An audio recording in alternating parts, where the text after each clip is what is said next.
Sebelum melanjutkan ceritanya, saya mohon maaf atas keterlambatan upload cerita menantu terbaik ini.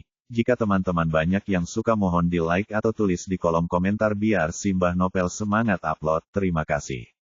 Bab 106 Kekuatan Tempur yang Mengerikan. Dengan suara pintu mobil dibanting beberapa kali, belasan pria kekar keluar dari 3 kendaraan off-road. Mereka semua tampak tidak baik hati, dan mereka semua membawa parang terang di tangan mereka. Dilihat dari ketajaman bilahnya, pisau ini bermata semua.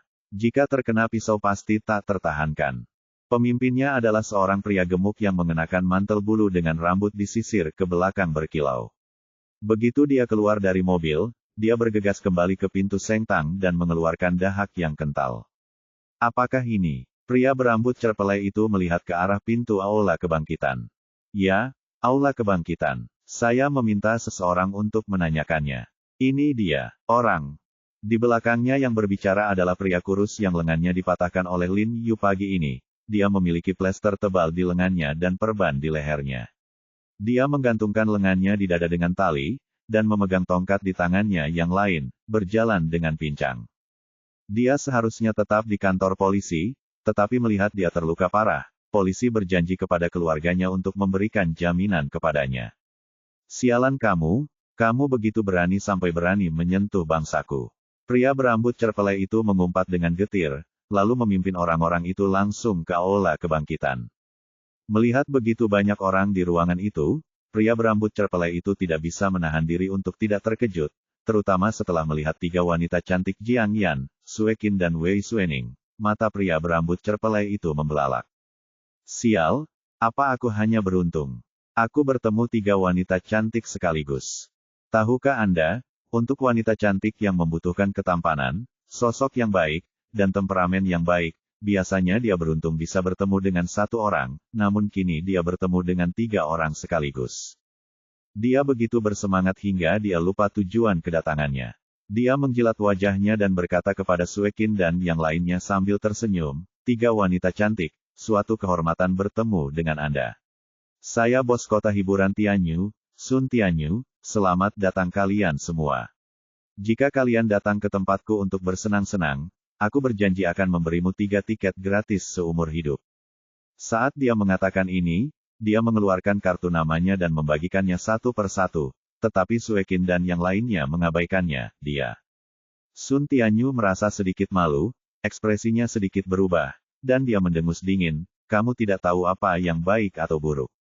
Qin Lang dan Dajun di dalam mengepalkan tangan mereka, ingin sekali mencoba menyuruh mereka untuk tidak terburu-buru. Mereka akan memukuli Sun Tianyu dan yang lainnya sejak lama. Saudaraku, dialah yang melukaiku. Pria kurus kecil itu terlatih-tatih dan segera menjadi bersemangat ketika dia melihat Lin Yu. Dia menunjuk ke arah Lin Yu dengan ekspresi arogan, dan kemudian menunjuk ke arah Jiang Yan, dan wanita jalang bau ini adalah orang yang mengungkap aku karena mencuri. Mencuri, kalau begitu silakan ikut denganku, kata Wei Suening dingin, merasa bahwa para bajingan ini tidak menganggapnya serius. Oke, bukankah mereka melihatku berseragam polisi? Petugas, Anda mengurus hal-hal yang harus diurus. Sebaiknya Anda tidak mengurus hal-hal yang tidak boleh diurus. Dialah yang melukai saya terlebih dahulu. Sun Tianyu melirik Wei Suening dan berpikir dalam hati, itu benar sekali. Kapan aku bisa berperan sebagai polisi wanita secantik itu?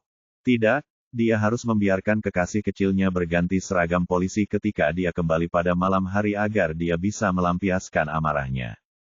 Sungguh, aku akan membereskan masalah ini hari ini. Wei Suening membusungkan dadanya dan menatap Sun Tianyu dengan dingin. Lalu apa maksudmu datang ke sini? Tidakkah menurutmu apa yang kita ungkapkan itu salah? Lin Yu menarik kembali Wei Suening.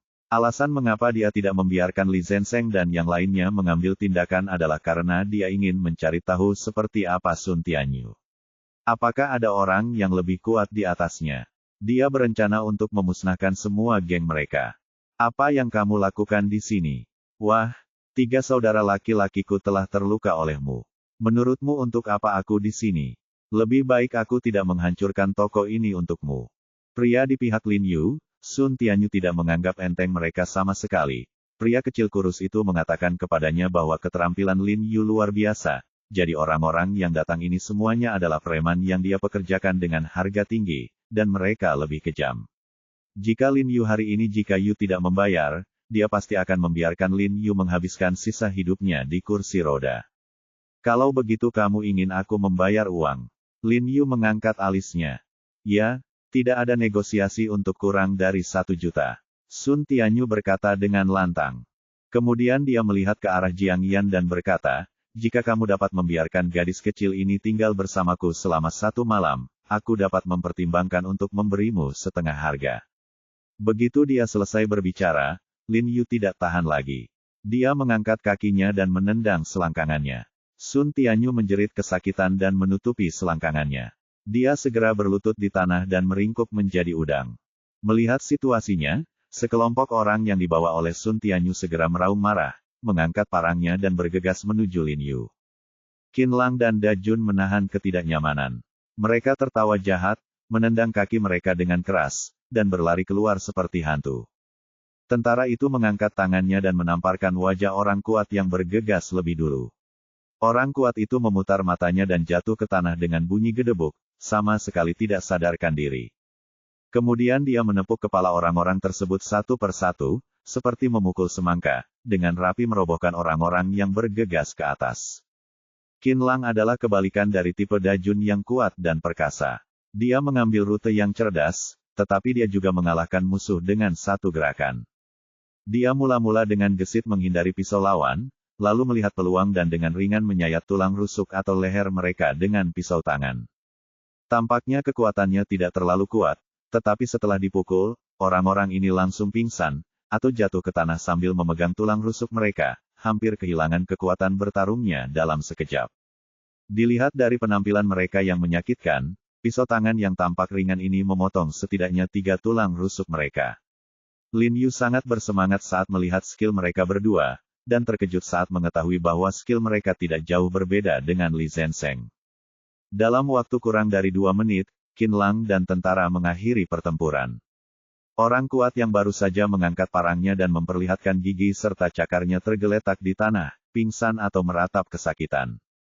Jiang Yan dan Sue Qin sangat ketakutan sehingga mereka berlari ke belakang meja konsultasi. Melihat apa yang baru saja terjadi, wajah mereka menjadi pucat karena terkejut. Meskipun mereka tidak dapat memahami gerakan yang digunakan oleh Qin Lang dan Da Jun, mereka dapat melihat ketika Qin Lang dan Da Jun keluar, kekuatan bertarung mereka meledak. Wei Xuening juga membuka mulutnya karena terkejut. Li Zenseng telah membuatnya takut, tapi sekarang, 2 orang lagi datang. Maaf pemimpin regu, kita sudah lama tidak bertarung, butuh waktu lama. Qin Lang dan Da Jun menggaruk kepala karena malu. Mulut Wei Xuening terbuka lebih lebar. Hanya butuh 2 menit untuk membunuh selusin orang dengan pisau, dan dia bahkan bilang butuh waktu lama. Dia tidak bisa menahan diri untuk tidak melirik Li Zenseng, dan kemudian mengarahkan pandangannya pada Lin Yu. Dia menelan ludah dan tidak bisa menahan nafas. Itu benar-benar orang mesum yang bertemu dengan orang mesum, sekelompok orang mesum.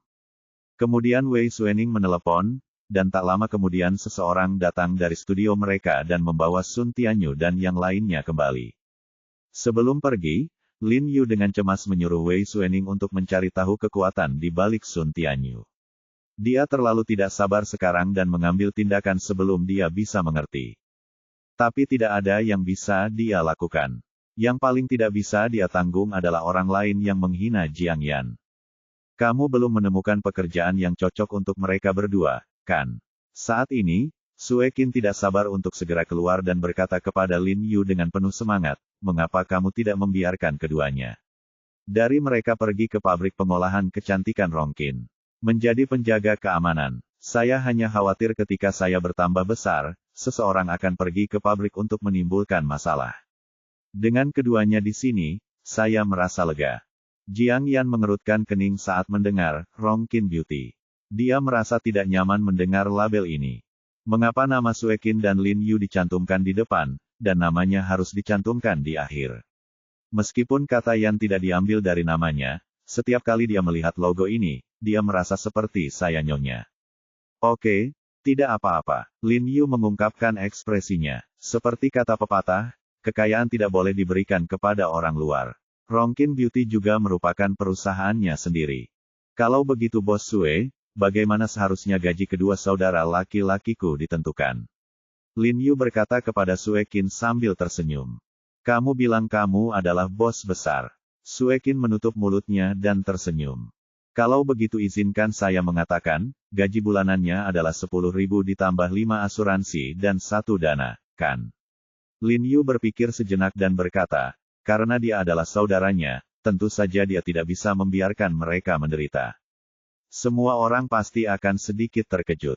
Bahkan di kota besar seperti Qinghai, dengan gaji bulanan lebih dari 10.000 yuan, pengetahuannya di kalangan penjaga keamanan masih sangat sedikit.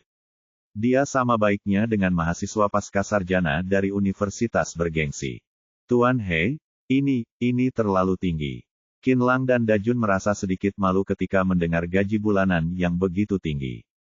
Saya akan menambahkan 2.000 bonus kinerja lagi, kata Sue Qin sambil tersenyum.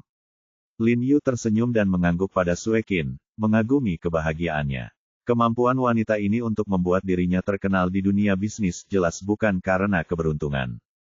Karena terdapat asrama karyawan di pabrik, bahkan masalah akomodasi Qin Lang dan Dajun pun langsung terselesaikan. Selanjutnya, Lin Yu menemui dokter untuk mereka berdua. Qin Lang menderita rematik, yang merupakan penyakit membandel dan dalam pengobatan disebut kanker abadi. Rematik Qin Lang telah menyebabkan kerusakan sendi yang parah, dan perlu waktu lama untuk menyembuhkannya. Lin Yu menyiapkan resep untuknya dan memintanya untuk merebusnya pagi dan sore. Adapun Dajun, dia menderita taji tulang dan hiperplasia tulang yang jelas di lutut kaki kanannya. Dilihat dari kondisi Dajun, dia akan merasakan sakit yang luar biasa di setiap langkah yang diambilnya. Lin Yu diam-diam mengagumi bahwa rasa sakit seperti ini bukanlah sesuatu yang dapat ditanggung oleh orang biasa, dan tentara masih bertindak seolah-olah tidak terjadi apa-apa.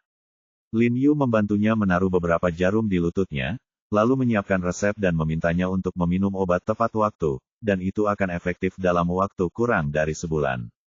Selanjutnya, Lin Yu menyerahkan kepada Sue Qin dan memintanya untuk membantu membuat pengaturan. Sebelum pergi, Sue Qin sepertinya mengingat sesuatu, dan berkata kepada Lin Yu, ngomong-ngomong, saya telah membuat janji dengan sutradara untuk syuting iklan produk kami dalam beberapa hari. Anda bisa datang dan membantu melihatnya kalau begitu. Baiklah, karena Sue Qin menjalankan hampir seluruh urusan perusahaan, kali ini Lin Yu tidak berani menolak. Setelah membereskan toko di sore hari, Lin Yu dengan gembira berkata kepada Jiang Yan, ayo pergi ke rumah ibu baptis untuk makan malam. Tidak, aku sedang tidak mood. Jiang Yan menjawab dengan dingin, berbalik dan pergi klinik medis. Tuan He, pergi dan bujuk dia jelas cemburu. Li Zhensheng tertawa dan menatap Lin Yu dengan sombong. Lin Yu diam-diam berteriak bahwa dia tidak beruntung. Mengapa Sue Qin dan Wei Xuening datang hari ini? Lin Yu tidak mengatakan sepatah kata pun dalam perjalanan pulang, dan dia tidak berani mengungkapkan kemarahannya, karena Jiang Yan jelas-jelas marah. Petugas polisi wanita itu sering datang kepadamu untuk dipijat. Ah, ya. Lin Yu buru-buru mengangguk. Kalau begitu katakan padaku, penyakit apa yang dia derita, dan dia masih perlu menggosok pantatnya. Jiang Yan menoleh dengan wajah tegas, matanya sedingin dua pedang tajam. Bab 107 Masalah Gaya. Setelah mendengar ini, Lin Yu hampir memuntahkan seteguk darah tua, dan berkata kepada Jiang Yan dengan wajah sedih, Saudari Yan, saya dianiaya, benar-benar dianiaya, gadis kecil itu memiliki dendam terhadap saya. Hah, bisakah tidak ada dendam? Jika kamu menyentuh pantat seseorang dengan kedok pijatan, akan aneh jika mereka tidak memiliki dendam terhadapmu. Jiang Yan berkata dengan dingin. Petik 2. Petik 2. Lin Yu melihat dengan jelas bahwa karena Jiang Yan ingin meletakkan topi ini di kepalanya, tidak peduli bagaimana dia menjelaskannya, itu tidak ada gunanya, jadi dia berhenti berbicara. Awalnya, keterampilan mengemudinya tidak bagus, dan dia hampir jatuh ke dalam selokan saat berbicara. Tidak mau menjelaskan. Apakah kamu merasa bersalah? Haha, kawan. Setelah Lin Yu dan Jiang Yan kembali ke rumah, ayah mertua dan ibu mertua telah kembali. Ketika mereka melihat ekspresi Jiang Yan yang tidak bagus, pasangan tua itu segera menjadi bersemangat. Jiarong, apakah kamu ada di sana hari ini? Bagaimana kabarnya? Ibu mertua tua itu sedikit mencondongkan tubuh ke depan dan bertanya dengan cemas. Meskipun dia telah mengeluh tentang ketidakmampuan He Jiarong selama 20 tahun terakhir, di dalam hatinya, dia benar-benar menganggapnya sebagai putranya, jika tidak, dia tidak akan bersedia menikahkan putrinya dengannya.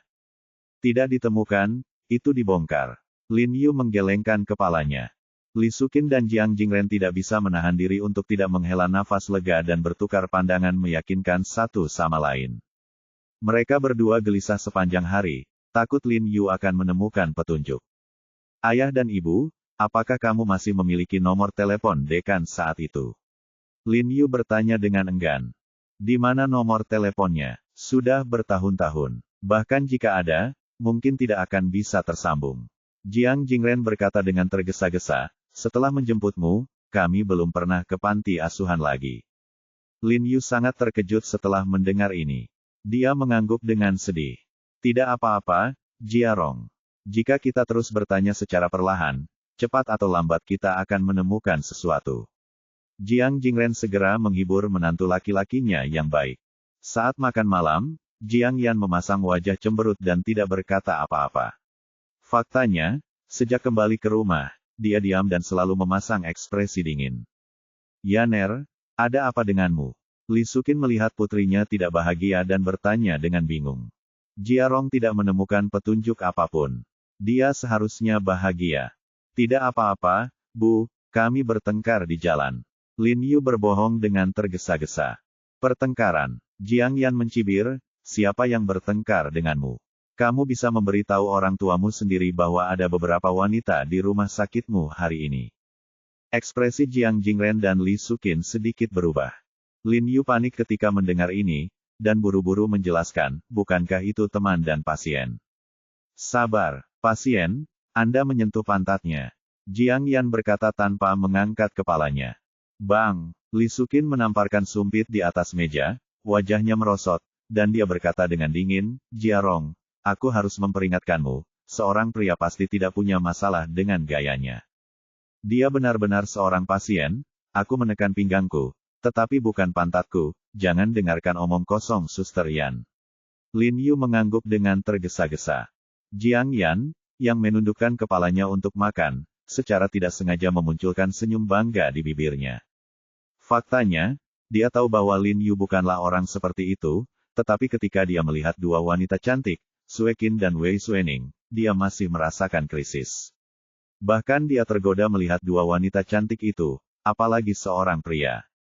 Lin Yu juga seorang laki-laki, dan dia takut Lin Yu tidak akan mampu menahan godaan suatu hari nanti. Terutama peri kecil Sue Qin, yang setiap kerutan dan senyumannya memiliki kesan menawan, jadi dia secara alami perlu lebih memperhatikan. Tidak apa-apa menekan pinggang. Saat menekan pinggang, kamu akan selalu menyentuh bagian lain secara sengaja atau tidak. Kamu tidak diperbolehkan merawat pasien seperti ini di kemudian hari. Li Sukin mengerutkan kening dan berkata dengan nada serius.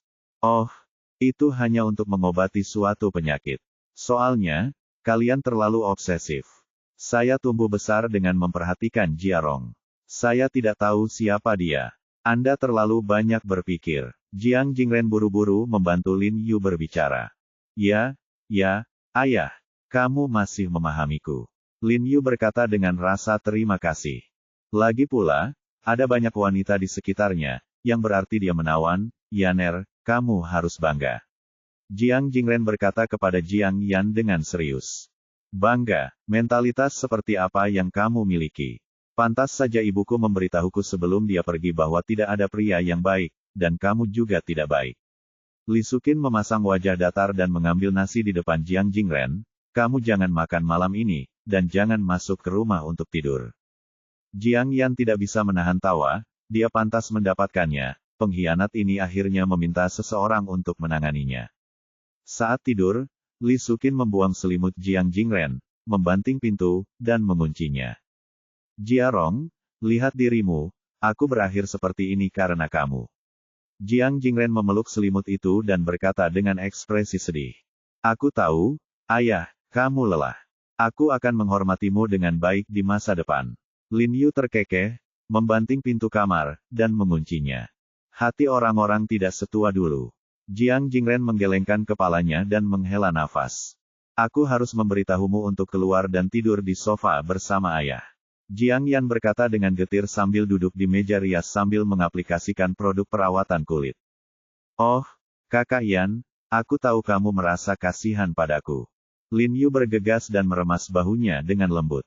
Ah, Saudari Yan, kamu menggunakan lotion kecantikan kulit salju.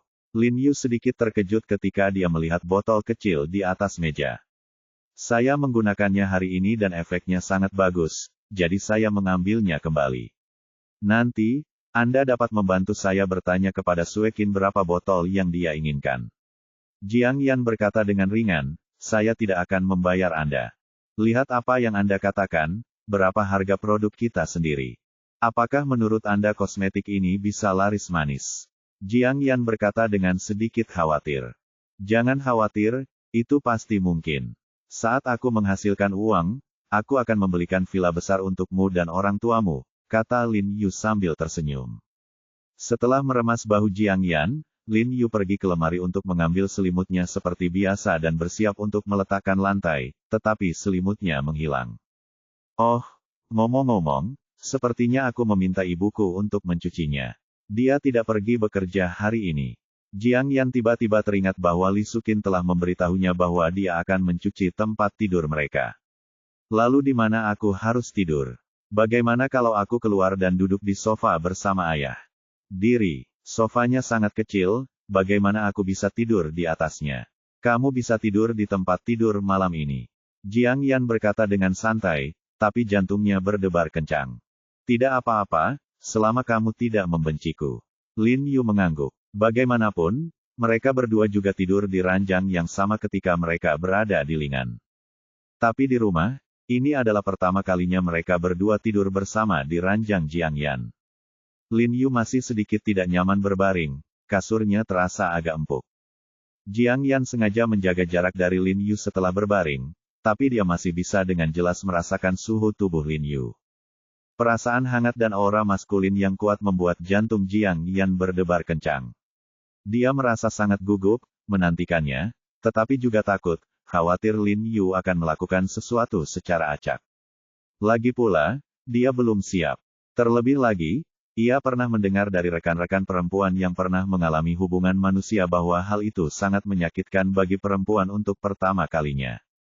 Ketika Jiang Yan mendengar ini, wajahnya penuh dengan keterkejutan. Rekan wanita itu bertanya dengan rasa ingin tahu, ada apa, Dr. Jiang, setelah bertahun-tahun menikah, apakah Anda belum segera tidur dengan Dr. He?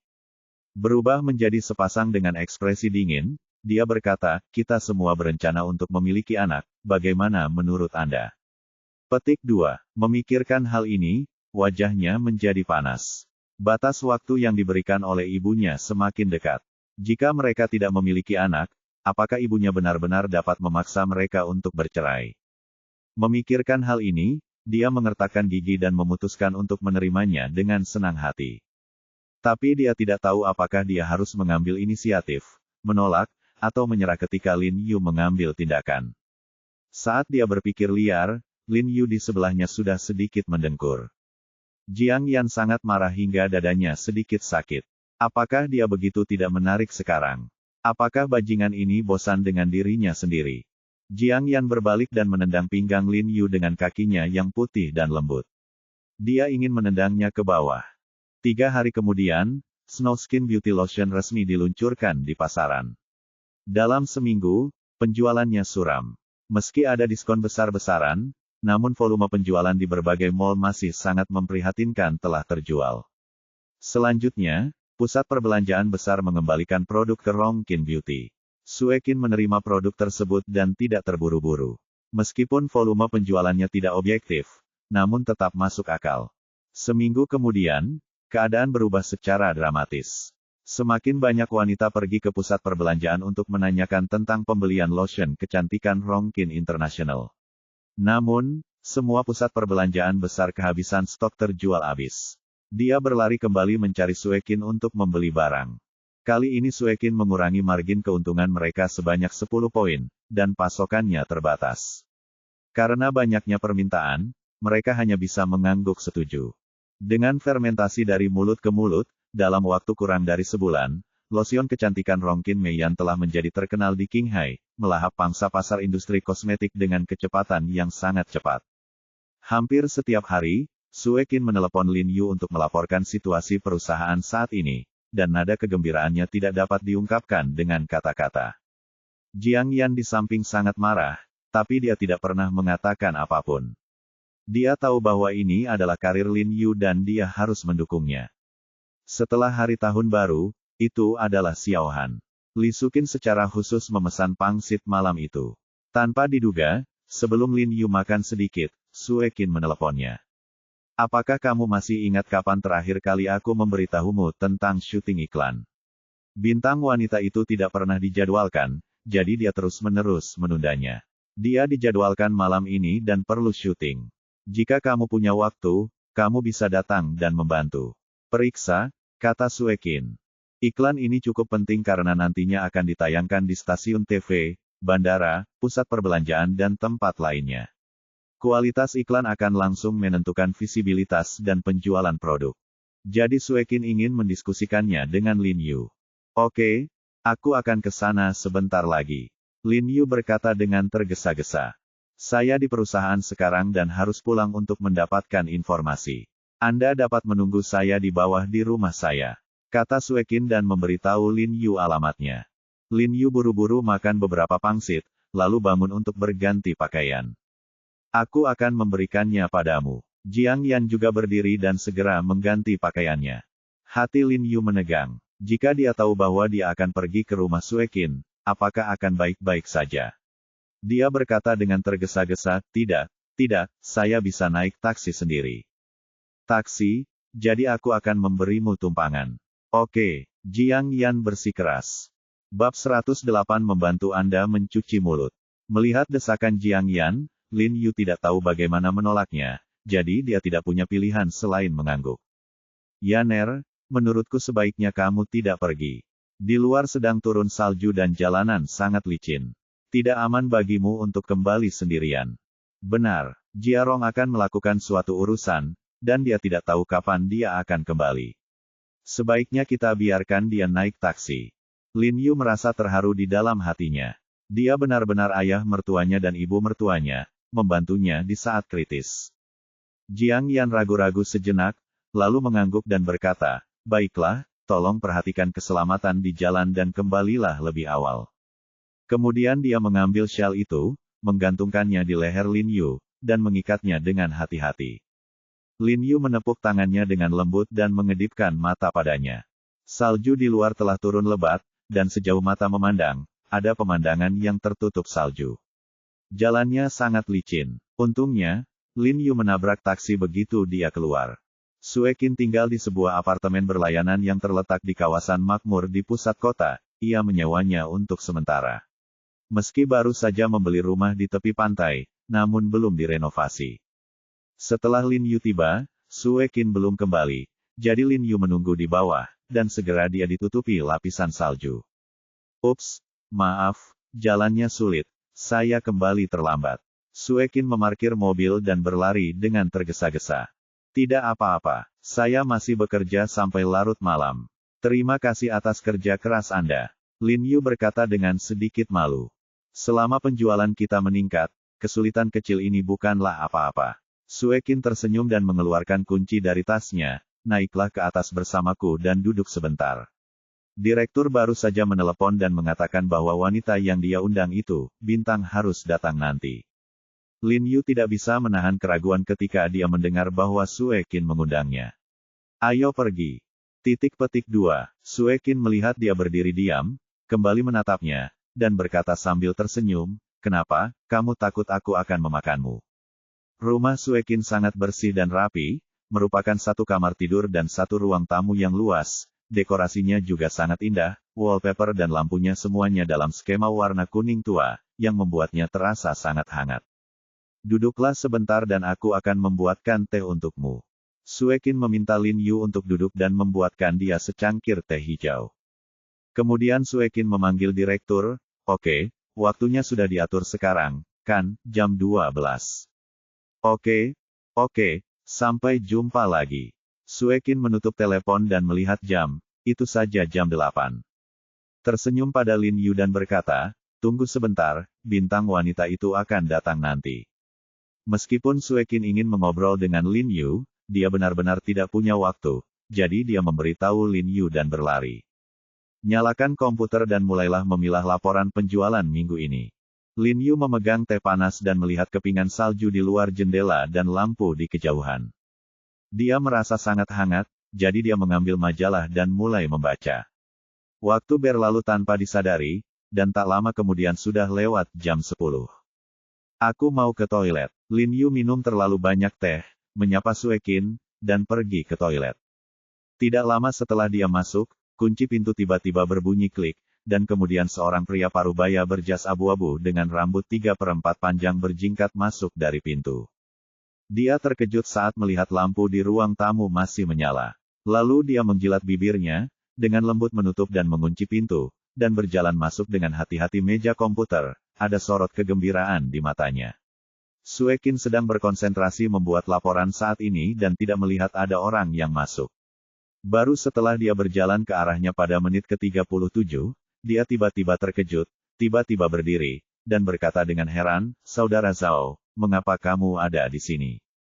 Haha, izinkan aku memberitahumu sesuatu. San Shifen tersenyum, mengapa kamu begitu gugup? Saudara Zhao bukanlah momok. Petik 2. Suekin mengerutkan kening dan melihat ke jam di dinding. Saat itu hampir jam 11, dan dia sedikit tidak senang. Bagaimana kamu bisa masuk? Suekin menatapnya dengan waspada. Oh, pintumu terbuka, aku mendorongnya dan masuk. San Shifen berkata sambil tersenyum, dan mau tidak mau mendekat ke Suekin. Tidak mungkin, aku jelas-jelas mengunci pintu. Suekin mundur selangkah dengan jijik. Kalau begitu mungkin kamu tidak menguncinya ya? San Shifen berkata sambil tersenyum. Katakan padaku, mengapa kamu datang kepadaku begitu terlambat? Suekin berkata dengan dingin, ingin sekali menyuruhnya pergi. Begini, harga rumah meningkat tajam akhir-akhir ini, jadi sewa Anda juga harus naik. Dia menjilat bibirnya pada menit ke-37 dan berkata sambil tersenyum. Harga real estate di Qinghai memang berkembang pesat akhir-akhir ini. Ada rumor bahwa seorang pengusaha kaya Hong Kong berencana berinvestasi dalam proyek besar senilai puluhan miliar di Qinghai. Setelah proyek ini selesai, PDB tahunan yang dihasilkan dapat mencapai puluhan miliar. Oleh karena itu, terpengaruh oleh rumor ini, status perkotaan kota Qinghai akan semakin meningkat, dan harga rumah secara alami akan meningkat. Menaikkan harga. Berapa? Suekin mengerutkan kening, sedikit tidak senang. Kontraknya belum berakhir, dan pemiliknya tiba-tiba ingin menaikkan harga. Ganda. Sanki menunjuk ke arah Suekin dan berkata sambil tersenyum. Tidak, kenaikannya terlalu tinggi, saya tidak akan menerimanya. Kata Suekin dingin. Sewa bulanannya saat ini adalah 10.000 yuan. Jika digandakan, jumlahnya akan menjadi 20.000 yuan. Meskipun 20.000 yuan tidak berarti apa-apa baginya, ini adalah masalah prinsip. Kalau tidak berhasil, ayo kita putuskan kontraknya dan menyewakan rumah itu kepada orang lain. Saat ini penyewanya banyak, tapi rumahnya kekurangan.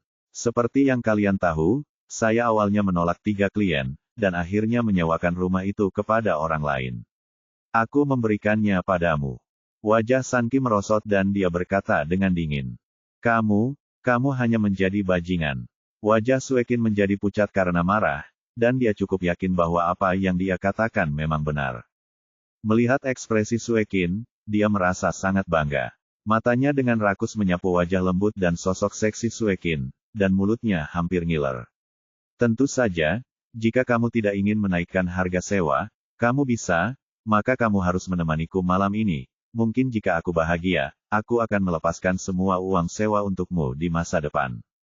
Setelah mengatakan ini, dia menarik napas dalam-dalam ke tubuh Suekin, dan tubuh Suekin terasa manis dan hangat. Napasnya segera membuatnya terangsang, dan dia tidak sabar untuk bergegas, mengulurkan tangan untuk memeluk Suekin. Petik 2.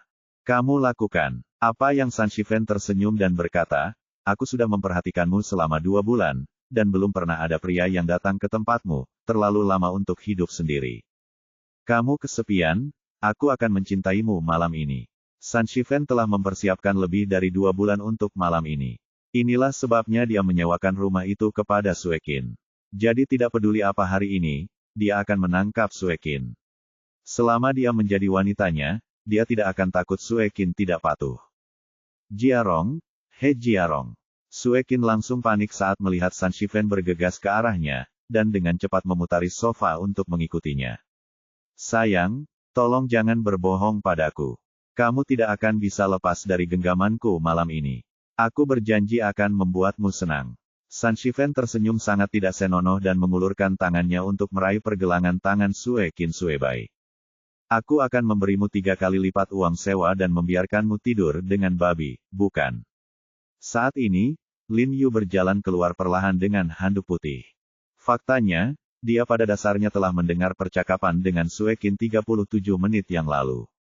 Dia awalnya berpikir bahwa pemiliknya hanya ingin mengambil keuntungan darinya, tetapi dia tidak menyangka bahwa dia akan begitu gila dan ingin membawa Sue Qin lewat memaksa. San Shifen jelas terkejut saat melihat Lin Yu, wajahnya menjadi gelap, dan dia berkata dengan dingin, "Siapa kamu?" "Dia adalah pacarku, He Jiarong." Jika Lin Yu tidak keluar tepat waktu, dia akan hampir dianiaya oleh tuan tanah yang menjijikkan ini. San Qi mengepalkan tinjunya dengan marah. Dia tidak menyangka Sue Qin benar-benar punya pacar. Dia kurang beruntung. Pertama kali Sue Qin membawa pacarnya pulang, dia bertemu dengannya. "Aku tidak peduli siapa pacarmu. Ini rumahku. Lagi pula, aku ingin menaikkan uang sewanya. Jangan bicara apakah harga sewanya akan dinaikkan atau tidak. Kamu baru saja menakuti temanku. Kamu harus meminta maaf padanya terlebih dahulu. Meskipun kamu telah sangat menyinggung perasaannya, selama kamu berlutut dan bersujud 3 kali, katakan, 'Bibi, aku salah,' jadi aku dan temanku dengan enggan memaafkanmu." Lin Yu berkata dengan ringan, mengambil cangkir teh dan menyesapnya. "Persetan denganmu." San Shifen awalnya tidak senang dengan Lin Yu. Ketika dia mendengar kata-kata menghina Lin Yu, dia langsung menjadi marah. Dia menunjuk ke arah Lin Yu dan berteriak, "Bajingan kecil, apakah kamu tahu di mana kamu berada? Orang sepertimu, aku bisa menghancurkanmu sampai mati hanya dengan 1 tangan." Sebelum dia selesai berbicara, Lin Yu tiba-tiba muncul di depannya, dan pada saat yang sama, cangkir teh di tangannya menusuk mulutnya dengan keras. Dengan keras, cangkir tehnya pecah seketika. Sebagian besar pecahan kaca menempel di mulut San Shifen, dan sebagian kecil tercebur ke tanah. 37 menit, mulutnya langsung dipenuhi darah, dan beberapa gigi depannya tanggal. Air mata dan ingus meluap, dan dia merengek kesakitan. "Mulutmu bau sekali. Biarkan aku mencuci mulutmu dengan teh." "Tunggu utusannya, tunggu utusan di dalam pintu." Karena mulutnya penuh dengan partikel kaca, dia bahkan tidak bisa berbicara dengan jelas. Sepertinya dia belum mandi dengan baik. Lin Yu menghela nafas dan menggelengkan kepalanya, lalu mencengkeram kerahnya, menyeretnya ke toilet seperti anjing, merobek rambutnya, dan menekan kepalanya ke dalam toilet. Dia kemudian menekan tombol siram sambil mendesis. Setelah air naik, Lin Yu menekannya lagi. Seluruh toilet langsung terisi air hingga menutupi seluruh kepala San Shifen. Gululu, gululu. San Qi berjuang keras, tetapi tangan Lin Yu seperti tang besi, dan tidak peduli seberapa keras dia berjuang, dia tidak bisa melarikan diri. "Lupakan saja, jangan bunuh siapapun," kata Sue Qin dengan cemas. "Tidak apa-apa." Lin Yu mengangkat kepala San Shifen dan berkata sambil tersenyum, "Apakah kamu sudah mencuci mulutmu sekarang? Kertas lama itu membuatmu, San Shifen belum selesai, Lin Yu menekan kepalanya lagi dan memasukkannya kembali ke toilet. "Hei, tolong bawakan aku deterjen. Oh, dan ya, ada juga pembersih toilet. Hei, kamu juga punya 84. Bawakan padaku juga. Aku akan memberitahunya apa itu ekstasi yang sebenarnya." Lin Yu melirik ke kamar mandi dan meminta Sue Qin untuk membawakan barang-barang ini kepadanya sambil tersenyum. Bab 109, Selebriti Wanita Memainkan Nama Besar. Lupakan saja. Meskipun Sue Qin tidak peduli dengan hidup atau mati San Shifen, dia peduli pada Lin Yu. Dia tidak ingin Lin Yu mempertaruhkan masa depannya yang cerah karena sampah seperti itu. "Jangan khawatir, aku mengetahuinya dengan baik." Lin Yu melihat kekhawatiran Sue Qin dan mengedipkan mata padanya dan tersenyum. Melihat senyum Lin Yu, Sue Qin terkejut, dan mau tidak mau dengan patuh memberikan semua yang diinginkan Lin Yu. Saudaraku, biar ku beritahu, orang biasa tidak bisa menikmati perlakuan seperti ini. Kata Lin Yu sambil menuangkan deterjen, bahan pembersih toilet, dan disinfektan ke dalam toilet. Bau menyengat bercampur wewangian langsung memenuhi seluruh kamar mandi. Sue Qin tanpa sadar menutup hidungnya dengan tangannya dan memandang San Shifen di toilet dengan rasa simpati. Karena bau di dalam rumah sangat menyengat, apalagi bau di toilet. Setelah menahannya lebih dari 1 jam, akhirnya ia tidak tahan lagi dan tanpa sadar menarik napas dalam-dalam. Air bercampur deterjen, cairan pembersih toilet, dan disinfektan tercekat di dadanya. Rasa sakit yang luar biasa berpusat di dadanya dan menjalar ke seluruh tubuhnya dalam sekejap. Dia merasa seluruh tubuhnya akan meledak. Pada saat ini, hidup lebih buruk daripada kematian. Begitu Lin Yu melepaskannya, dia tiba-tiba berdiri, lalu meluncur ke tanah dengan letupan, menutupi dadanya dan terbatuk-batuk dengan keras. Air mata mengalir di wajahnya, seluruh wajahnya memerah, urat-urat muncul di dahinya, matanya menonjol keluar, dan dia merasa patah hati. Di bawah rangsangan kuat zat asam dan basa, San Shifen merasa seluruh rongga paru-paru dan trakea akan terkoyak. Bagaimana, saudaraku, apakah kamu merasa baik? Sekarang kamu tahu apa artinya menjadi gembira. Lin Yu menatapnya sambil tersenyum dan berkata, cepat, bersujud dan minta maaf, atau aku akan membiarkanmu merasa baik lagi. Dia masih memiliki energi untuk menjawabnya pada usia 37. Dia batuk dan muntah-muntah, separuh hidupnya tersiksa. Ya, kamu tidak berbicara, kan? Lin Yu mengerutkan kening dan mengulurkan tangan untuk merobek kerah bajunya lagi. Dia dengan cepat melambaikan tangannya ke arahnya dan mengeluarkan 2 kata dengan suara serak, Tao. Tao. Saya terbatuk-batuk lagi selama 10 menit, dan kemudian saya merasa lebih baik pada menit ke-37. Cepatlah, saudaraku, kita sedang terburu-buru. Lin Yu melihat waktu itu dan melihat bahwa sudah lewat jam 11, dan mendesak dengan tergesa-gesa. Bolehkah aku tidak berlutut? San Qi memandang Lin Yu dengan rasa takut. Pria ini terlihat lembut dan lembut, tapi mengapa dia begitu kejam?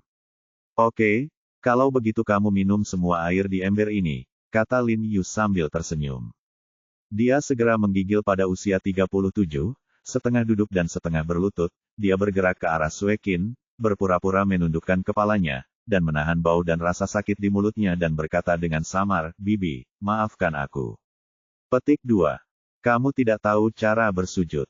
Ayo, biarkan aku membantumu. Kata Lin Yu dan hendak mengambil tindakan. Dia sangat ketakutan sehingga dia buru-buru berlutut dan bersujud 3 kali di tanah. Bibi, aku salah. Sue Qin memandangnya dengan jijik, mendengus dingin, dan tidak berkata apa-apa pengecut, kecuali tentu saja Lin Yu. Ketika dia menatap Lin Yu, senyuman tiba-tiba muncul di wajahnya, dan secercah cahaya melintas di matanya. Seluruh proses dari Lin Yu bergegas keluar dari kamar mandi hingga menghukum San Shifen begitu jantan. Hanya di depan Lin Yu dia merasa seperti wanita kecil yang membutuhkan perlindungan. Oke, pergilah, kata Sue Qin dingin. Seolah-olah dia mendapat amnesti pada usia 37, dia segera bangkit dan lari. Berhenti tinggal di sini, cari tempat lain, atau pergi ke rumah kakekmu dulu. Sue Qin mengangguk patuh, lalu memanggil Song Zeng dan menjelaskan bahwa dia akan segera membawa seseorang untuk pindah untuknya. Bahkan jika Lin Yu tidak memberitahunya, dia akan segera pindah. Apa yang terjadi hari ini benar-benar membuatnya takut. Jika Lin Yu tidak ada di sini, konsekuensinya akan menjadi bencana. Setelah Song Zeng membawa orang ke sini, Sue Qin membawa Lin Yu ke Taman Film dan Televisi Qinghai. Meski hampir tengah malam, seluruh taman film dan televisi Qinghai masih sangat ramai, dan banyak kru yang bekerja lembur untuk syuting. Banyak sutradara memanfaatkan salju tebal untuk merekam ulang adegan salju. Ini adalah pertama kalinya Lin Yu berada di tempat seperti ini. Dia melihat sekeliling dengan rasa ingin tahu dan menemukan bahwa ada banyak selebriti yang dia kenal. Pahlawan wanita dalam iklan kami juga seorang bintang besar. Sui Jingying, pernahkah Anda mendengar tentang dia? Dia adalah pemeran utama wanita kedua dalam serial TV populer baru-baru ini, Big Beauty. Sue Qin melihat Lin Yu begitu bersemangat dan berkata kepadanya dengan senyuman. Au, Ayah mertuaku dan ibu mertuaku telah mengikuti pertunjukan ini. Aku harus mendapatkan tanda tangan untuk mereka sebentar lagi. Ini tidak mudah, tapi butuh banyak usaha untuk mempekerjakannya. Meski memakan waktu lama, namun worth it, karena temperamennya sangat sesuai dengan produk kami, dan efeknya akan sangat bagus setelah filmnya dirilis. Suekin berkata dengan penuh semangat. Dia tidak tahu kenapa, tapi melihat Lin Yu bahagia, dia merasa bahagia dari lubuk hatinya. Setelah Suekin membawa Lin Yu ke studio, dia melihat sekelompok staf telah tiba. Tirai, latar belakang, lampu, slide, dan kamera semuanya sudah siap. Salah satu dari mereka, seorang pria berjanggut yang mengenakan topi dan rompi hijau militer, sedang berbicara dengan dua insinyur pencahayaan. Melihat rompinya yang penuh saku, Anda tahu dialah direkturnya. Lin Yu menganggapnya cukup menarik. Dia merasa bahwa pada dasarnya semua sutradara berdandan dengan cara yang sama. Dia tidak mengerti mengapa mereka semua suka memakai rompi hijau militer yang penuh saku. Hei, Bos Sue, Bos Sue. Ketika direktur melihat Suekin, dia segera datang untuk berjabat tangan dengan Suekin dengan sopan. Direktur Zhou, izinkan saya memperkenalkan kepada Anda. Ini adalah bos besar perusahaan kami, Tuan He Jiarong He. Direktur Zhou tampak terkejut, sedikit terkejut. Dia tidak menyangka bahwa Lin Yu, yang terlihat sangat muda, sudah menjadi bos besar. Tuan He, senang bertemu dengan Anda. Direktur Zhou segera berjabat tangan dengan Lin Yu. Nona Sui belum datang. Suekin melihat arlojinya dan sedikit bingung. Bukankah Nona Sui mengatakan bahwa syuting akan dimulai tepat waktu pada pukul 12?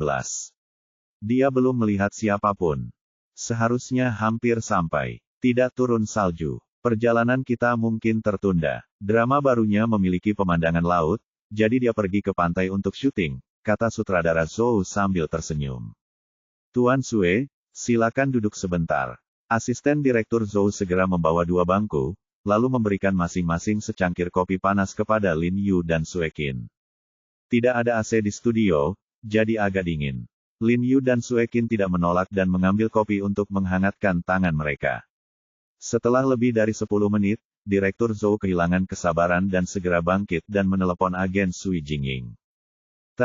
Oke, ayo, mari kita lihat naskahnya dulu. Sutradara Zhou segera mengambil naskahnya dan berjalan ke arah Suekin dan Lin Yu untuk mempelajarinya dan mengobrol. 1 jam berlalu dalam sekejap mata, dan setengah cangkir kopi di tangan Lin Yu dan Suekin menjadi dingin. Suekin berkata dengan nada tidak senang, sudah lama sekali, tidak peduli seberapa lambat kamu berjalan, inilah waktunya untuk datang. Jangan khawatir, saya akan menelepon dan bertanya. Direktur Zhou buru-buru meminta maaf kepada Suekin. Dia sendiri merasa itu agak tidak bisa dibenarkan. Waktu syuting ditunda dari jam 9 malam menjadi jam 12, dan sekarang sudah jam 1 pagi, Nona Sui ini belum juga datang. Karena Suekin memintanya untuk membantu menemukan Sui Jingying, maka Sui Jingying datang terlambat, dan setengah tanggung jawab ada di tangannya. Dia segera berjalan ke samping dan menelepon agen Sui Jingying lagi. Petik 2. Tuan, setelah menunggu begitu lama, Suekin secara alami sangat marah. Saat itu sudah jam 1 pagi. Saat Sui Jingying datang untuk menyelesaikan syuting iklan, hari sudah hampir subuh, banyak hal yang menunggu untuk dia tangani. Pada saat syuting dimulai saat fajar, dia bagaimana cara berangkat kerja? Apakah Nona Sui memberimu waktu tertentu? Suekin mengerutkan kening dan berkata, menekan amarah di hatinya. Saya tidak mengatakannya, tetapi saya mengatakan itu akan dilakukan sesegera mungkin. Saya harus segera berangkat ke sini sekarang. Direktur Zhou berkata dengan ekspresi pahit di wajahnya, tuan wanita itu menentangnya pohon besar bos yang Chenming, jadi saya tidak berani mengatakan apapun. Suekin juga tahu bahwa direktur Zhou sedang dalam masalah, dan itu bahkan lebih sulit bagi mereka. Mereka telah menunggu sejak sore, jadi dia mengangguk dan tidak berkata apa-apa lagi.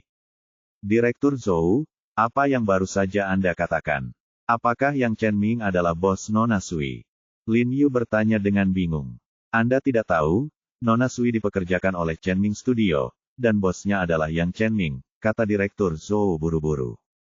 Lin Yu mengangguk, awalnya dia sedikit tidak sabar, tetapi ketika dia mendengar bahwa itu adalah artis yang Chenming, dia menunggu dengan sabar lagi. Seiring berjalannya waktu, suhu menjadi semakin rendah. Suekin tidak bisa menahan diri untuk tidak menghirup udara panas dan menggosokkannya ke wajahnya. Ini, aku akan memberimu ini. Ini akan membuatmu tetap hangat. Lin Yu melepas syalnya dan mengalungkannya di leher Suekin. Terima kasih. Suekin tidak menolak. Mencium nafas Lin Yu di syal, wajahnya terasa sedikit panas. Direktur Zhou, ini sudah lewat jam 2. Apakah Nona Sui ini mempermainkan kita? Tidak peduli seberapa baik hati Lin Yu, dia tidak tahan lagi dan bertanya kepada Direktur Zhou dengan cemberut. Saya akan menelepon dan bertanya. Saat Direktur Zhou hendak bangun, Lin Yu segera meraihnya, mengulurkan tangannya dan berkata, berikan padaku, saya akan menelepon. Direktur Zhou ragu-ragu, mengangguk, dan memutar nomor telepon. Hei, agen Nona Sui, kan? Saya bos dari Rongkin Beauty. Nama saya He Jiarong. Saya akan memberi Anda waktu setengah jam lagi. Jika Anda belum datang dalam setengah jam, Anda tidak akan datang, harus datang. Menjawab telepon setelah panggilan, Lin Yu tidak menunggu pihak lain berbicara. Dia menyelesaikan apa yang ingin dia katakan dan kemudian menutup telepon. Direktur Zhou dengan cepat mengangkat telepon, kepalanya dipenuhi keringat dingin. Terlihat bahwa Lin Yu benar-benar marah. Suekin tersenyum penuh arti dan mengacungkan jempol pada Lin Yu. Panggilan Lin Yu berhasil seperti yang diharapkan. Dalam 20 menit, Sui Jingying dan yang lainnya tiba. Bersama dengan agen, asisten, penata rias, penata gaya, dan pengawal, ada lebih dari 10 orang. Nona Sui, dia memiliki aura yang begitu besar. Bahkan bintang lini pertama pun tidak memiliki pertarungan sebesar itu, bukan? Lin Yu berkata dengan sinis. Kenapa kamu mendesakku? Apa kamu tidak tahu betapa melelahkannya syuting sepanjang malam? Sui Jingying datang dan langsung memarahi sutradara Zhou dengan sangat tidak senang. Meskipun kata-kata itu ditujukan kepada Direktur Zhou, dia jelas mengacu pada Lin Yu dan Suekin. Nona Sui, karena kamu tahu kamu lelah, kamu harus mengatur jadwalmu dengan wajar. Jika kamu tidak bisa tepat waktu, kamu tidak boleh menyetujui syuting kita hari ini. Aku tidak punya waktu untuk berbicara omong kosong denganmu, jadi cepatlah. Aku hanya punya waktu setengah jam. Sui Jingying memutar matanya ke arah Lin Yu dan berkata dengan dingin. Faktanya, Sui Jingying dulunya cukup sopan kepada orang lain, tetapi setelah dia menjadi selebriti, dia mendapat lebih banyak pujian dari orang-orang dan menjadi lebih marah, dan lambat laun dia berhenti menganggap serius orang lain. Hal serupa juga terjadi pada industri film dan televisi saat ini. Setengah jam. Direktur Zhou berkata dengan cemas, Nona Sui, kami berjanji padamu 2 jam sebelumnya. Kalau begitu, lihat jam berapa sekarang, aku bisa memberimu waktu setengah jam, terburu-buru untuk segera kembali ke ibu kota. Bos yang berkata bahwa dia akan membawaku menemui direktur asing yang besar, jika aku terlambat, bisakah kamu membelinya? Sui Jingying berkata dengan dingin, dan dia menguap. Melihatnya seperti ini, Lin Yu tidak bisa menahan cemberutnya dan berkata dengan suara yang dalam, Nona Sui, alasan mengapa kamu terlambat adalah karena kamu kembali tidur. Sebagai seorang dokter, Lin Yu memiliki pemahaman yang sangat baik dari energi dan semangat seseorang. Akurat, Sui Jingying tampak seperti baru saja tertidur, jika tidak, matanya tidak akan begitu cerah setelah syuting sepanjang malam. Kamu tidak peduli apakah aku tidur atau tidak. Aku tidak bisa mengejar tidurku di dalam mobil ketika aku datang ke sini. Direktur Zhou takut menyinggung Lin Yu dan Suekin, tapi dia tidak takut, dia tidak bergantung pada Lin Yu dan Suekin untuk mencari nafkah. Bu Sui, apapun industri yang Anda geluti, Anda harus memiliki etika sendiri. Sebagai seorang artis, Anda juga harus mematuhi waktu syuting. Lagi pula, banyak orang yang menunggu Anda. Ini adalah kualitas paling dasar dalam hidup. Harap diingat, Anda adalah orang pertama, dan artis kedua. Lin Yu berkata dengan dingin. Apa maksudmu? Siapa yang kamu tegur? Apa-apaan ini? Sui Jingying juga kesal dengan Lin Yu. Dia tidak bisa menahan diri untuk tidak mengucapkan kata-kata vulgar, meraih mikrofon di sebelahnya dan melemparkannya ke tanah dengan keras. Saya tidak ingin ditembak. Setelah mengatakan itu, dia berbalik dan keluar dari studio. Nona Sui, menurutku kamu tidak cocok untuk industri akting. Biarkan aku menelepon bosmu dan mengakhirinya untukmu. kata Lin Yu dingin, lalu mengeluarkan ponselnya. Bab 110 tidak pernah direkrut. Bos kami, ini hanya lelucon, tahukah kamu siapa bosku? Sui Jingying tiba-tiba berhenti ketika dia mendengar kata-kata Lin Yu, mencibir, dan menatap Lin Yu dengan jijik. Bukankah bosmu yang Chen Ming? Lin Yu mengerutkan kening dan menatap Direktur Zhou dengan ragu. Hei, kamu orang kampung, kamu cukup berpengetahuan. Sui Jingying mencibir dengan sinis, sekarang kamu tahu bos kami adalah saudara Yang, beraninya kamu memperlakukanku seperti ini. Menurutmu baguskah kamu memiliki dua orang kaya raya? Katakan padaku, bos kami adalah keponakan dari pemimpin Qinghai Anda, Nyonya Xie Changfeng. Dia mengatakan ini dengan penuh otoritas. Justru karena dia memiliki pohon besar yang Chen Ming di punggungnya, dia tidak menganggap serius siapapun. Qinghai, kamu pikir, kamu ini siapa? Kamu adalah seorang wanita jalang yang bisa tidur dengan seluruh kru agar bisa unggul. Kualifikasi apa yang kamu miliki untuk memamerkan kekuatanmu di sini? Jingying berani memarahi Lin Yu, dia sangat marah. Ayolah, dia memarahi Sui Jingying dengan dingin. Persetan, siapa yang kamu bicarakan? Sui Jingying seperti harimau betina yang janggutnya telah dicabut. Wajahnya merah dan dia menunjuk ke arah Suekin dengan ekspresi garang dan mengutuk, pelacur bau. Percaya atau tidak, akan menjatuhkan perusahaanmu hanya dengan satu panggilan telepon. Setelah mendengar kata-katanya, Suekin mengerutkan kening dan bergegas menamparkan wajahnya, menamparkan kedua telinganya. Pengawal dan asisten di belakang Sui Jingying menyerah pada pandangan pertama, dan bergegas maju untuk mengalahkan Suekin. Lin Yu melangkah ke depannya, lalu mengusir seorang pengawal, dan berkata dengan dingin, ini Qinghai, aku tidak bisa membiarkanmu menjadi liar di sini. Keluar dari sini jika kamu tidak ingin mati. Keterampilan Lin Yu sangat cepat sehingga dia saling melirik dan tidak berani terus mengambil tindakan. Bagaimanapun, ini terjadi di Qinghai dan di wilayah orang lain. Tanpa mengetahui detail pihak lain, itu lebih baik bersabarlah. Apakah kalian semua mati? Apa gunanya perusahaan mempekerjakanmu? Wajah Sui Jingying memerah, ada beberapa bekas telapak tangan merah cerah di wajahnya, dan dia menangis. Agen dan asistennya bergegas untuk menyeka air matanya dan menghiburnya. Kalian tunggu saja sampai mati. Aku akan menelepon bos kita sekarang. Dia ada di Qinghai sekarang. Jika dia datang nanti, dia tidak akan membiarkanmu berlutut dan memohon belas kasihan. Dengan kejam. Beri aku teleponnya dan aku akan menelepon. Sui Jingying mengambil teleponnya. Setelah panggilan tersambung, dia langsung berteriak, "Bos, kamu di mana?" Saya dipukuli. Dia mulai menangis, suaranya merintih, dan dia penuh dengan keluhan, membuat orang merasa kasihan padanya, yang sangat berbeda dengan gambaran seorang tikus tadi. Saat ini, Yang Chen Ming sedang mendiskusikan naskahnya dengan dua penulis skenario terkenal dalam semalam. Ketika dia mendengar bahwa sapi perahnya telah menderita ketidakadilan yang begitu besar, dia segera menjadi marah dan berkata dengan suara dingin, siapa yang berani memukulmu? Harus kenal artis. Makan bergantung sepenuhnya pada wajah seseorang. Kalau dirusak orang lain, maka masa depan juga ikut hancur. Itu iklan kosmetik baru. Sui Jingying berkata dengan sedih, hanya karena saya datang sedikit terlambat, mereka memukuli dan menamparkan saya 2 kali. Saudara Yang, Anda harus membuat keputusan untuk saya. Yang Chen Ming sangat marah, kita berada di taman film dan televisi, kan?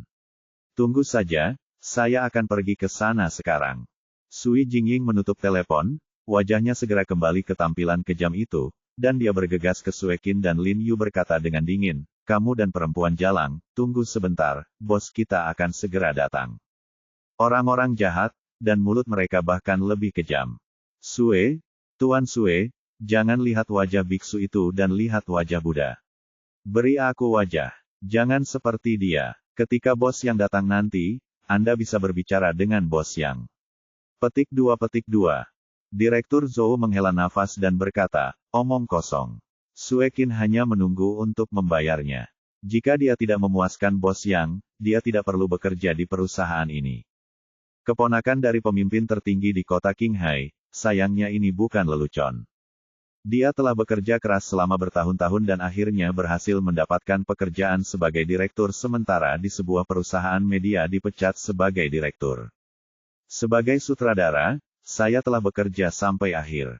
Direktur Zhou berjalan ke samping dengan sedih dan duduk.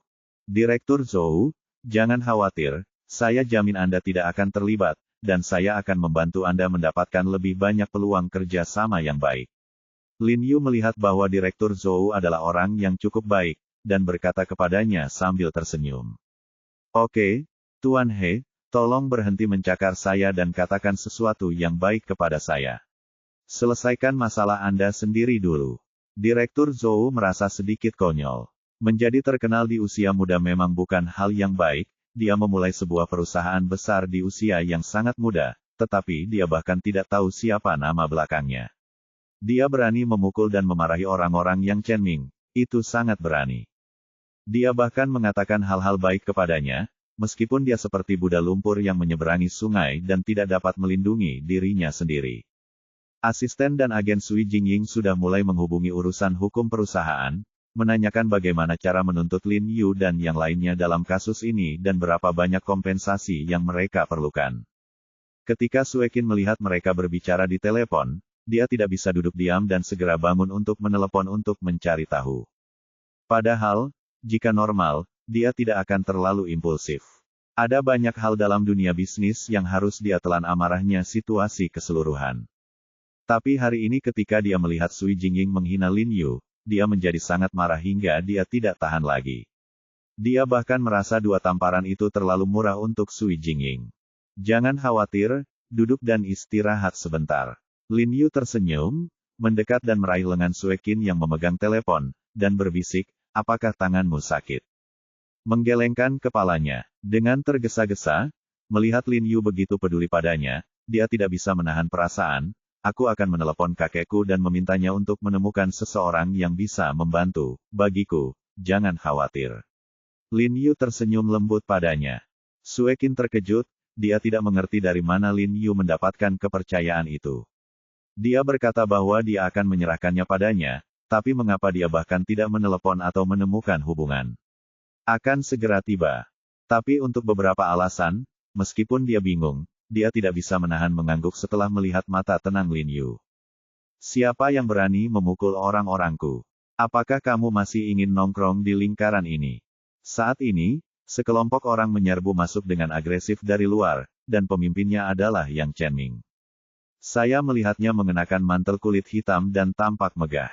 Sekarang dia sepenuhnya memenuhi syarat untuk mengatakan ini. Sebagai superstar tingkat raja yang telah berubah menjadi bos di belakang layar, pengaruhnya di industri hiburan sangat luar biasa siapapun hanya dengan satu kalimat. Ketika Direktur Zhou mendengar ini, dia sangat ketakutan hingga hampir tersandung ke tanah.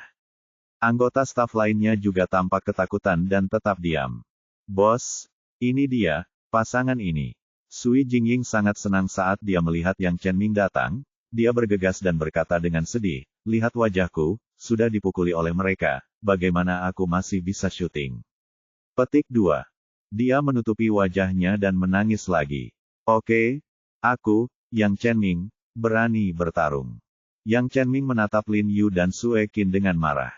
Setelah mengenali Lin Yu, dia tiba-tiba membeku dan berkata dengan kaget, Saudara He. Tidak bertemu. Lin Yu tersenyum padanya. Oh, saudaraku He, aku berencana meluangkan waktu untuk mengunjungi rumahmu sebelum tahun baru Imlek. Yang Chen-Ming melihat wajah Lin Yu sangat gembira, dan buru-buru datang, berjabat tangan dengannya, dan menepuk pundaknya. Semua orang tidak bisa menahan diri untuk tidak membuka mulut ketika melihat adegan ini. Mereka tidak pernah menyangka bahwa Lin Yu dan Yang Chen-Ming begitu akrab, dan mereka tampak seperti telah bersumpah selama bertahun-tahun. Sue Qin hanya sedikit terkejut, tetapi Direktur Zhou berbeda. Memikirkan apa yang baru saja dikatakan Lin Yu kepadanya, wajahnya bersinar karena kegembiraan dan dia hampir melompat kegirangan. Ekspresi Sui Jingying berubah drastis. Dia tidak menyangka Lin Yu benar-benar mengenal bos mereka. Sui Jingying menggigit bibirnya, berpikir dalam hati bahwa meskipun mereka berdua saling kenal, bos pasti akan melindunginya, bagaimanapun juga, dia adalah sapi perah Yang Chen-Ming. Bos Yang, dia adalah temanmu, tetapi bahkan temanmu tidak bisa memukul orang dengan santai. Aku tidak akan bisa menembak besok. Sui Jingying buru-buru datang ke sisi Yang Chen-Ming dan berkata dengan sedih. Saat ini, Lin Yu sudah memberitahu Yang Chenming tentang situasi umum. Ketika dia mendengar bahwa Sui Jingying begitu berlebihan, Yang Chenming sangat marah. Akibatnya, dia datang sendiri. Tanpa mengucapkan sepatah kata pun, Yang Chenming membesarkannya tangan di wajah Sui Jingying. Papa hanyalah 2 alat pengikis telinga yang besar. Sui Jingying tiba-tiba terkejut, sedikit bingung, dan menatap Yang Chenming dengan keterkejutan di wajahnya. Apa-apaan ini? Kamu baru terkenal beberapa hari, dan sekarang giliranmu menjadi bintang besar. Yang Chenming menunjuk ke arahnya dan berkata dengan kejam. Saudara Yang, apakah kamu tidak menyukai apa yang saya katakan? Meskipun suasana hatinya sedang baik sekarang dan merupakan pohon uang Anda, ada untung dan ruginya. Dengan integritas moralnya, dia pasti akan membuat masalah besar bagi Anda di masa depan. Saya khawatir keuntungannya lebih besar daripada kerugiannya. Lin Yu melirik Sui Jingying dan berkata dengan sentuhan santai. Apa yang Saudara He katakan adalah bahwa perusahaan kami bertekad untuk membina seniman dengan kebajikan dan seni. Kami tidak ingin seseorang seperti ini memiliki tingkat ambisi yang lebih tinggi daripada orang lain. Yang Chenming menunjuk dengan dingin ke manajer Sui Jingying, pecat dia segera, perusahaan kami tidak akan pernah mempekerjakan siapapun mulai sekarang. Sui Jingying tiba-tiba gemetar, dan wajahnya menjadi pucat karena ketakutan dan perusahaan televisi mengatakan bahwa dia tidak akan pernah mempekerjakan siapapun. Jika dia menginginkannya lagi, karirnya akan hancur total. Dia segera bergegas dengan putus asa, menangis dengan suara serak, "Bos, jangan lakukan ini padaku. Tolong beri aku kesempatan lagi. Aku tahu aku salah, tolong." Saat ini, dia tidak ada aura sombong seperti itu, dan seluruh orang hampir menangis. Tuan Sue, Tuan He, tolong lepaskan saya. Saya salah, mohon maafkan saya. Melihat Yang Chenming mengabaikannya, Sui Jingying buru-buru berlari ke arah Lin Yu dan Tuan Sue dan duduk di atas tanah, memeluk paha mereka dan menangis dengan sedihnya. Apakah kamu buta? Seret mereka keluar dan jangan mengotori pakaian Tuan He dan Tuan Sue. Yang Chenming memarahi pengawal itu dengan suara dingin. Para pengawal itu tertegun, dan segera berlari dan menyeret Sui Jingying keluar, dengan sedikit rasa jijik di wajah mereka. Sui Jingying adalah tuan mereka sekarang, tapi sekarang bukan. Saudaraku He, aku minta maaf membiarkan orang seperti itu merusak suasana hatimu. Yang Chenming berkata. Dengan nada meminta maaf, aku akan membantumu menemukan bintang wanita nanti, dan aku berjanji akan membantumu syuting iklan ini dengan baik. Lalu saya memperkenalkan Direktur Zhou kepadanya. Yang Chenming mengobrol singkat dengan Direktur Zhou, lalu menepuk pundaknya dan berkata, karena itu adalah orang yang direkomendasikan oleh Saudara He, pasti tidak ada masalah. Akan ada banyak peluang bagi kita untuk bekerja sama di masa depan. Terima kasih, Saudara Yang, terima kasih Saudara Yang. Direktur Zhou sangat bersyukur karena dia menatap Lin Yu dengan air mata berlinang. Diganggu oleh Sui Jingying, syuting hari ini hancur. Kamu menunggu semalaman dengan sia-sia. Kamu pasti kelelahan. Kalau tidak keberatan, ikut aku ke kantorku untuk istirahat. Ada tempat tidur di kantorku. Kamu belum ke perusahaan. Sue Qin berkata sambil tersenyum. Lagi pula hari sudah hampir subuh, jadi sebaiknya dia langsung kembali ke perusahaan. Setelah mendengar ini, Lin Yu memiliki ekspresi aneh di wajahnya. Kata-kata ini tampak sedikit canggung, dan pikirannya tidak bisa tidak memikirkan Stalking All dan adegan kantor dalam film pendek.